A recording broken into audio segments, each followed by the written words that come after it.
Hello दोस्तों, नमस्ते, प्रणाम। स्वागत है आपका हमारे यूट्यूब चैनल श्रेया लोकगीत में।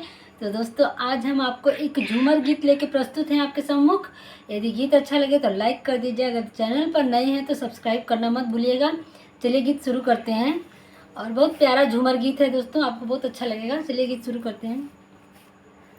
रूसल बाड़े राजा हमर खात नइखे खानवा, रूसल बाड़े राजा हमर खात नइखे खानवा, चटनिए खातिर राजा जी चलवले चटकनवा, चटनिए खातिर राजा जी चलवले चटकनवा, चटनिए खातिर राजा जी।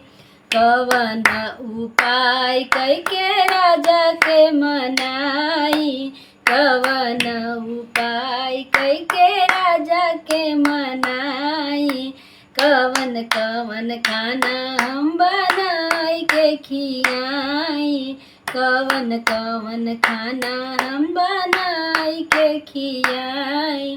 सासु ननदिया हमरा मारेली में हनवा, चटनिए खातिर राजा जी चलवले चटकनवा, चटनिए खातिर राजा जी चलवले चटकनवा। कहेलन न राजा हमसे दिलावा के बतिया, कहेलन न राजा हमसे दिलावा के बतिया, कवन सवतिया उनकर मार दियली मतिया, कवन सवतिया उनकर मार दियली मतिया।